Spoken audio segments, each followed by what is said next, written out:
Hi, welcome to Life Expressions. This podcast shares stories and journeys with you that will inspire and empower you. I'm your host, Chari Hinete Elon. Allow me to invite you to click that subscribe or follow button so that you'll be notified each time we have a new episode here on Life Expressions podcast.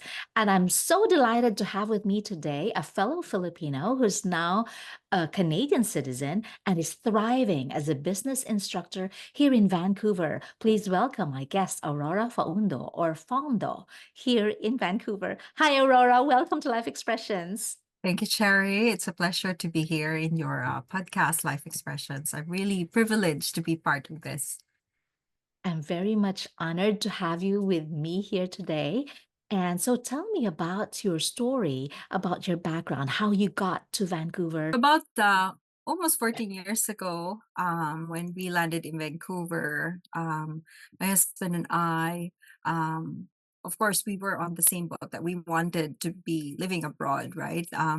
But before that, I've tried applying in different countries as well because I wanted a life in the future, especially at retirement, where my health is taken care of, and of course, having more of opportunities that I don't think I will be able to get, when I just live in the Philippines. So I actually applied for different countries before Canada actually came into the picture. Applied for the UK, for New Zealand, for Australia, but sadly the opportunities did not really work out for me. Even though I pushed myself and applied for all three countries, and then eventually in the summer of 2008, when I was about to visit my mom again in Australia, I dropped by Singapore. And I have a longtime friend who was based there, and he knew that I wanted to immigrate somewhere. And he said that he's leaving for Canada in 6 months, and he wanted to sit down with me so that he can talk to me about the process that he went through. So he also applied for the instructor category, because that was an open what do we call that, career, or in the list of priorities at the time. And it was also the same position that I applied coming to Canada, after we sat down. He's not an agent, he's just really a good friend, and he just explained to me the process. And as soon as I landed in Australia to see my mom, I immediately sat down on a computer, looked at the website, downloaded the forms, filled it out. And as soon as I went back to the Philippines, I immediately mailed all my forms to the Canadian Embassy. And a month later, they returned back to me with an application number or an invitation to apply. So I was really thrilled, that finally, after years of applying, searching, I did not lose hope because I know that someday it will happen. So Canada opened up their doors for me. And I think that one thing that helped me thrive, being here in Vancouver when we first arrived in 2011, is the fact that, both my husband and I were on the same boat in terms of, we talked before we left, and we said that, we don't know what was going to happen. We don't know. We don't have relatives here. I have friends who were here already ahead of time, including the person that I spoke with in Singapore. But not having any relatives is going to be difficult for us. So we talked and we said that whatever job we get, we're going to get it because we have to, of course, survive and then figure out what to do later. And that's exactly what happened. And I think that both of us being on the same page when it comes to Yeah. what challenges are we going to expect when we arrive here, help us really move forward. Yeah. So how was it like in 2011 when you first immigrated? So, life was a little bit more difficult because obviously we were not earning as much as we are now. But because life was also less expensive and more affordable, even though I got a job immediately the week after we arrived, within the week of arrival, I was earning a few cents above minimum wage.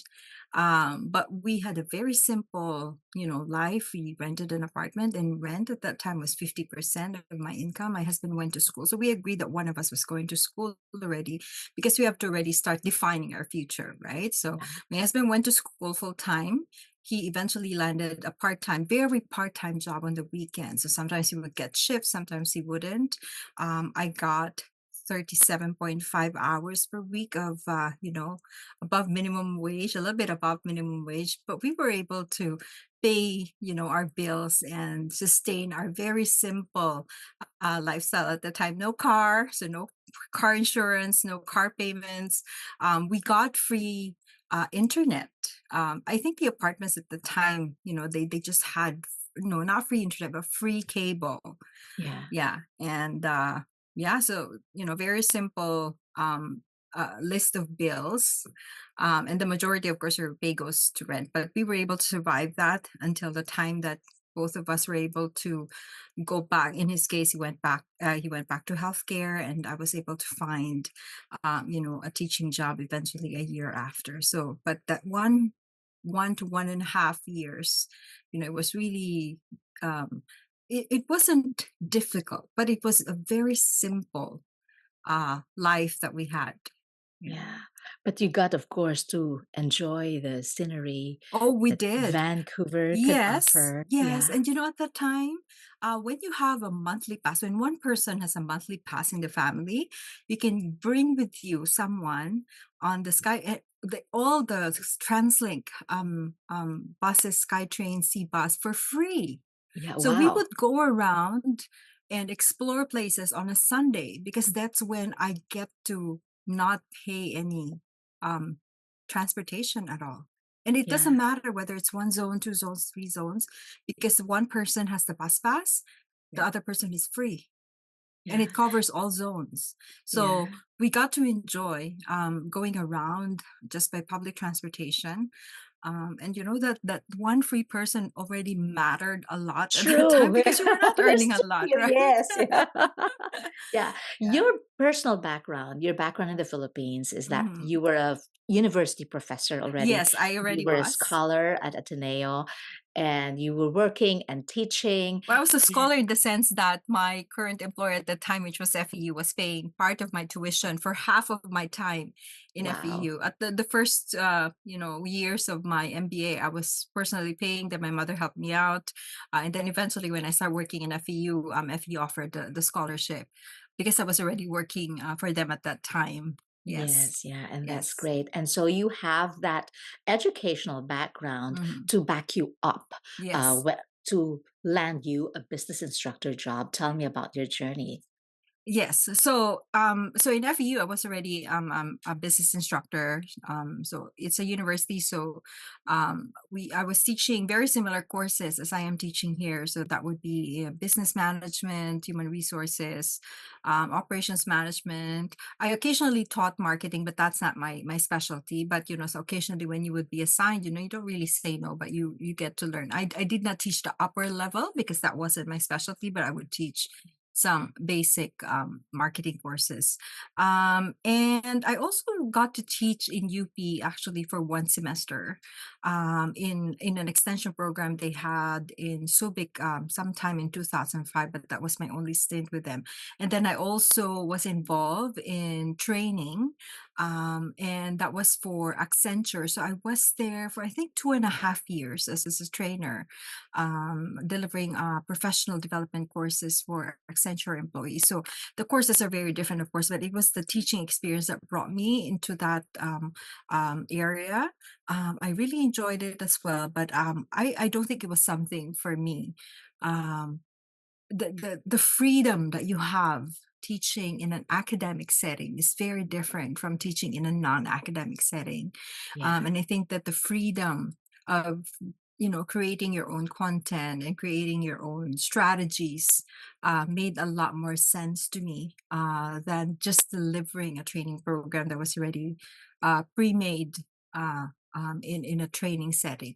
But of course, I did that for a while. I even also delivered privately, Yeah. for my own clients for a while, until such time that I also just had to give it up because it wasn't really something that I really enjoy doing more than teaching in an academic setting. Yeah. So that's, eventually I continued working for FEU until I left for Canada in 2011.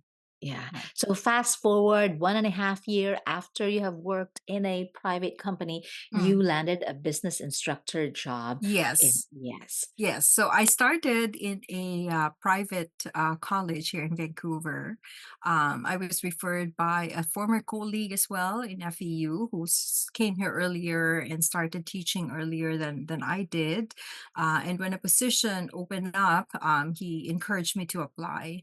And of course, you still have to compete because there were others who were also applying for the same position. So you have to prove yourself that you can actually, you're worth it, right? And Yeah. so I went in for an interview, a teaching demonstration, and then I think after 2 days they called me and said that they wanted to move further with the application with my references. And I'm just thankful as well that of course at that time my only references for academic were still in the Philippines, plus that one person, former colleague who referred me, right? But I'm really glad that they supported the application by responding as well to the reference checks. And that it was also difficult, starting here as an instructor, because if the system is also quite different, right? So I had to learn the system as well. I had to go back to school, Yeah. just for me to understand the difference, in terms of what kinds of requirements are usually required from students. And as you get to do that more often, you get to become familiar. And of course, school definitely helped, right? Because you are a student yourself and you see how the instructor runs the classes. That really helped me improve my craft further as Yeah. an instructor here. And now you're teaching in a public college. Yes, I'm also teaching in a public college, which happened 3 years after I started teaching at the private college, and that also made a lot of difference in improving my craft further. Plus, you get to see, the differences as well. Again, of how government institutions are run as compared to private institutions. Because in the Philippines, although I work for a public institution, I went to school in a public institution in my university days. I wasn't an employee, I was a student, right? So but as an Yeah. employee you get to see the different dynamics as well. And it took a lot of quiet observation from my end to just understand and not be involved in the beginning. And Yeah. once I understood the system, I was more confident being involved in projects and activities and decision making. So yeah, I think it was a good decision to stay quiet for maybe about 3 years and just do my own work and observe, how things run. Yeah. And what's the difference of your life now compared to your life the moment that you landed in Canada, where you were still earning minimum wage? Now you're a Mhm. business instructor. Your life has totally changed. Am I right? I think one of the biggest changes was we got to get to go further. I mean, without public transportation, because obviously you were able to afford a car already that will get you further, right? So I Yes. think that was one difference. You're more um able to move around freely. Um And what else? Of course, the passport has really Yes. also made a difference in traveling, because you don't have to apply for a visa anymore. You don't get Yeah. scrutinized at the land border crossing as much because your passport is already different. And what else? I think we were able to maintain the same, lifestyle. Really, it's more of the travel that has become easier for me in Yeah. particular, because I don't have family here. My mom is my brother are in Australia, some family members are in the Philippines. So deciding on I want to travel, I want to go there, is much more easier Yeah. than not having the right travel documents, or I mean the ideal travel document for me. um Being able to not have the fear of not having a job anymore tomorrow. That's also, I think, one thing that we're now enjoying as compared to when we were new, because obviously you did Yeah. not have the security at that time. You were just doing a Yeah. minimum wage Yeah. job.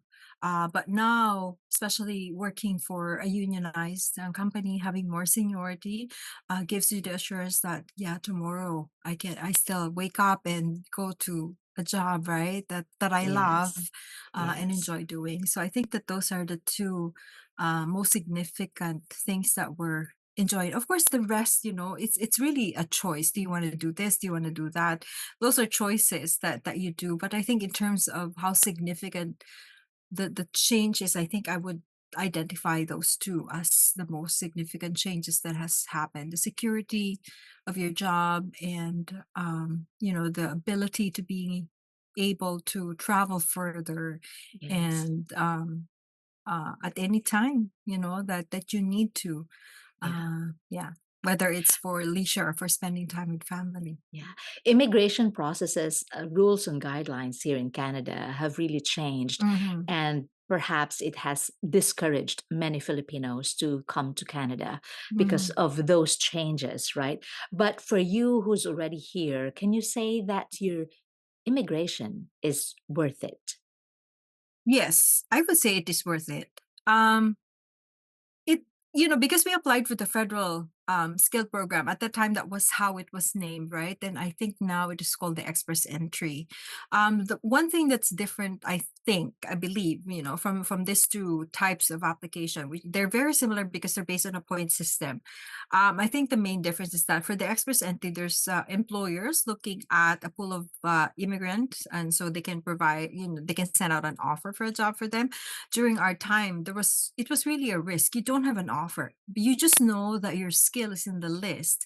When you get here, it's up to you, right? And then when you land at the airport, the immigration officers, I think they're trained to help work hand in hand with non-government organizations that provide new immigrant services. And so they would give out pamphlets and brochures to tell and told us that, these are new immigrant programs. We encourage you to attend, but then you have several there that you have to choose from, right? And um, because I'm in the education sector, I believe in the value of education. So I decided that I am going to attend one of these.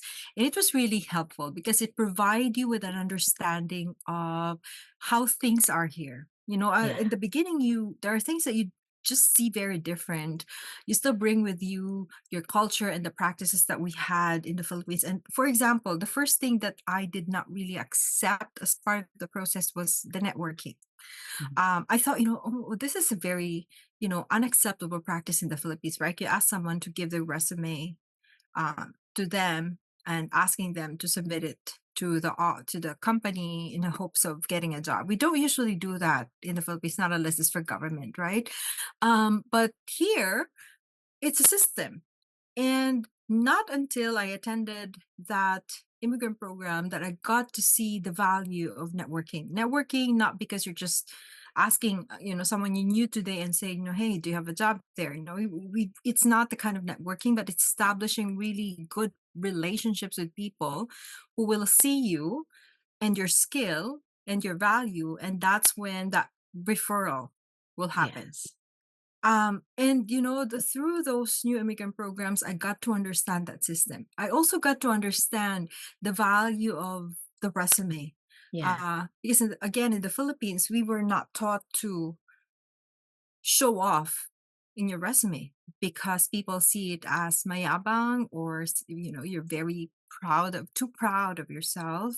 And so I was preparing my resume in a very simple format. But again, through the immigrant program, I got to understand that if you don't tell the employer who you are, what you can offer to them, they will not see that because they only see your resume, right? And in Canada, we're not just competing with fellow Filipinos. That means that the format of the resume is very different. And so your resume True. speaks for you beforehand. And so you have to format your resume in a manner that speaks about your background and your accomplishment and what you can offer. So when I started understanding that, that's when I started reviewing my resume and preparing it so that it speaks to me. And of course, it still took a few years for me, someone also helped me out, so that when I now apply for a job in a public college, my resume gets noticed, and that's exactly what happened. So, Yeah. learning from others and listening to what others that are already ahead of you in the field, um, and taking those lessons with you helps you improve, or help me improve. And I think, yeah, and of course, whenever I get the opportunity to share that with others too, I do, because it's a lesson that I've learned that got me from point A to point B. That is so Yeah. true. Like you, I am an immigrant, and my pathway was that through an international student, like so a direct study stream. Yes. And so it was faster for me as well. And like yourself, I could say that migrating to Canada is truly worth it. Number one Definitely. is the healthcare system. Mhm. Yes. Yeah. Yes, that makes it all worth it, right? Yes. Apart from the opportunities, the environment. Of course, I love my country, the Philippines, but Yes. what I'm just saying is that the change in the immigration process should not be enough to discourage others who want a greener pasture and Yes. to enjoy the quality of life that Mhm. Canada offers. Yes. And Yeah. if I may add to it, Cherry, I think that, really making that decision that you want to be here, I think it's Yeah. important because it affects your psychological state, it affects your emotional and mental state as well. Having that decision, "No, I'm not going back. I'm going to do everything I can, right? To stay here and be here. I think that makes a lot of difference in that motivation as well to do everything you can. Whether it's working the minimum job for a few years or finding the right network, and whatever helps, right?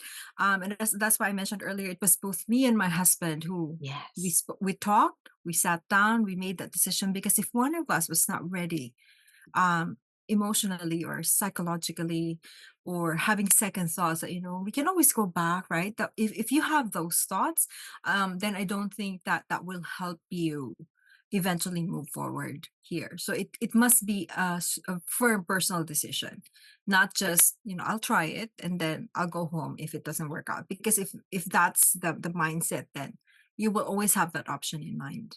Yeah, mindset is everything. Yes. I totally agree with you, Aurora.